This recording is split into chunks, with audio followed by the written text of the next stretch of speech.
Hi, I have more watercolor books for you to check out. These are wonderful books. It's a book for just about anybody's tastes. Some of these books are about techniques, some of these books are about inspiration. They're all wonderful. So let's check them out. Here we go. Splash 5. There's a lot of these splash ones. There are probably up to 12 right now, and they're some of my favorite books. They're mostly used for inspiration.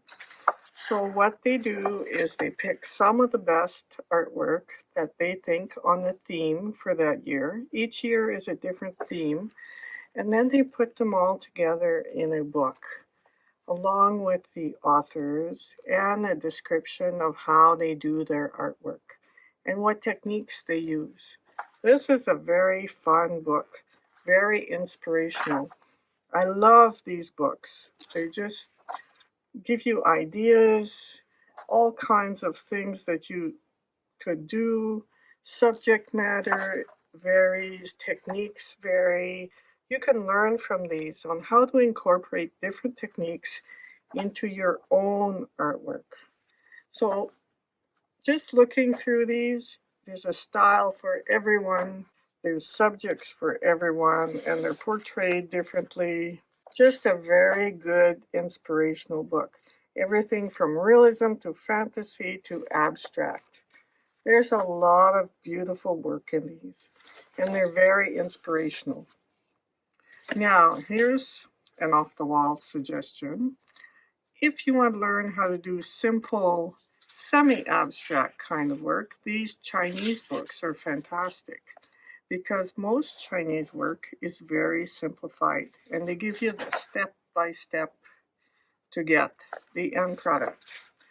So if you wanted to do very simple work or even just learn how to simplify, these are fantastic books.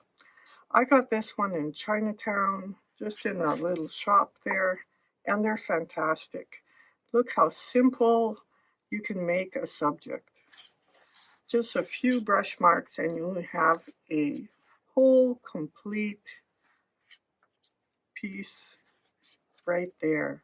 So if you want to learn how to simplify, these books are good.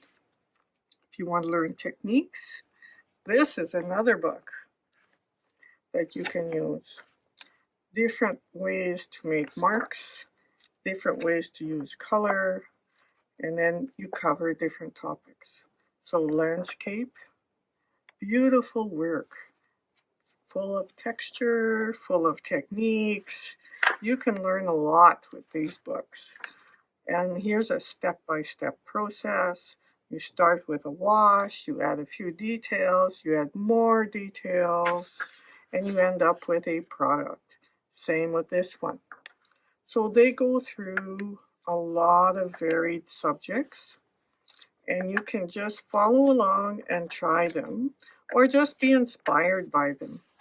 Because some of these are very complex paintings, but they show you how to simplify them and actually give you steps to get going. So this is a very good book.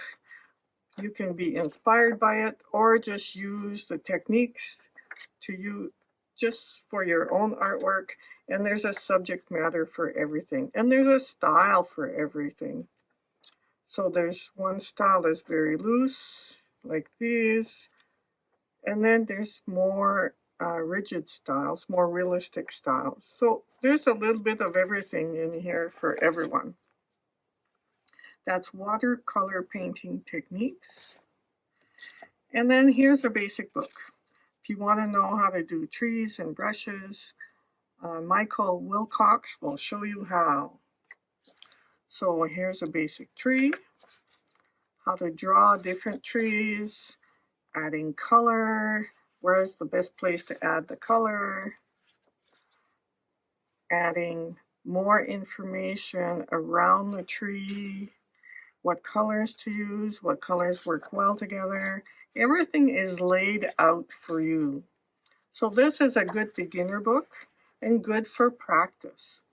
And then look at the colors that they choose and what works well together. You can be inspired by that. and learn what the best color combinations are. So you use warm colors and a few cool ones, and the end product is awesome. So this is something that you can use anytime. Here's more brushwork. This time it's Japanese brushwork by Paul. I can't pronounce it. I'll write it down for you. Anyways, it goes through different mark making techniques and simplifying. Again, if you're a beginner and you want to learn to simplify, this is a good book to start with. And it shows you different mark making techniques, how to simplify even something like a cat, basic brush strokes that you can practice and get better at. You don't necessarily have to paint something Asian. You can choose your own subject. Just use the brushstroke style as an influence. But if you do, at the back here, there's all kinds of different ideas for mark making, different subjects you can make using just plain, ordinary, simple marks. Lots of information in there for you. Here's another basic book, Watercolor for Beginners. And it's the usual. What brushes to use, what paints to use, what palette you could use, different other items you might need like a hairdryer, and different washes, different colors, what happens when you have pure pigment, and then what happens when you add water to that pure pigment. Very basic information that's just great and wonderful and inspirational. It's very well laid out. It shows you how to start multiple paintings at once, and it takes you step by step through a painting. And there's a lot of variety, different kinds of paintings for different tastes. You can go through and just use these as information, or you can follow along and learn how to use your brush, which is basically is what they're teaching you here. How to use your brush, how to use the pigment to get the effect you want. And here's some basic steps that you can use to create that kind of work. So a very good basic work. Here's capture the charm of your hometown watercolor book. So they always say that if you want to do well and sell paintings, you should just paint local scenes. So here's one. And this person goes through how to take a photo, turn it into a sketch, and later on, how to paint that whole thing. Here's a whole chapter on perspective, which is important if you're doing buildings. How to do the drawing and then maybe add it. If you're not sure how to add it, there's a little trick here you can use. You draw on a rice paper and then you can add it later. So that's a little trick that's really useful. How to do buildings with the backgrounds, how to do pencil sketches, more on perspective, how to do roofs, very technical information that will be very useful if you decide to go painting local buildings. So just keep going through and you'll find something for you here. So basic photo and equals basic drawing, which will later lead to a painting. And then environmental effects. Maybe it's a snowy day. Maybe it's a sunny day. And so different ideas for you to follow and use if you decide to paint your local scenes. Painting greeting cards in watercolor. Now this is a great way to practice your watercolor and also make beautiful little mini paintings. So like all books, They go through the materials you'll need. And you can tell I used this book a lot in the beginning, how to simplify and then create a very small painting. Because that's what it is. If you're making cards, they're all very small paintings. And it's a great way to practice your watercolor. So different steps and more steps until you get the finished product. So it's a really good inspirational book. How to use masking fluid and different subject matter. Here's flowers in a bucket. Oh, here's one that I had highlighted, a winter scene. I live in northern Canada, so winter scenes are quite common here, so I do them a lot. Flowers, pears, rocks. There's all kinds of subject matter here that you can choose from. And even clothes on a clothesline, depending on what you want the little card to say. So beautiful paintings, little paintings really is what it is. Little paintings that you will give away as a card. So this is a great way to practice your painting. So Greeting Cards by Jacqueline Penny. This is a kind of book that I love, and it's inspirational. There's no how-tos in this. Well, sort of how-to. And it's 100 different ways to paint figures and people. So the introduction, and then they go through every single painting, and then how the artist painted that painting.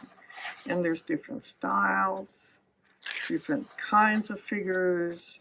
It's a really great book, and I love it because if you like a certain style or a certain medium, because these are pastels, then you can look through and see how they did it.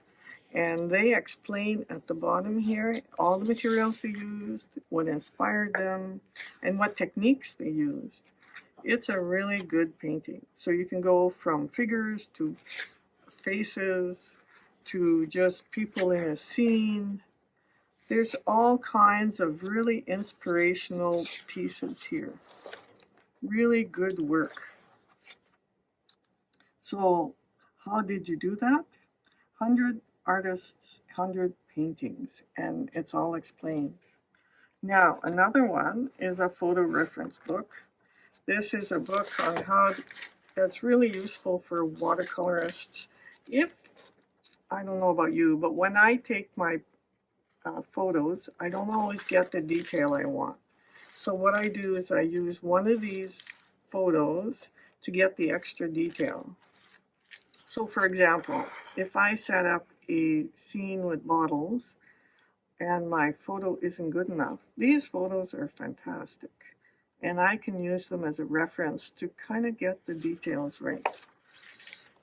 You have cut glass, you have examples, you have pottery, you have nature, different kinds of nature scenes.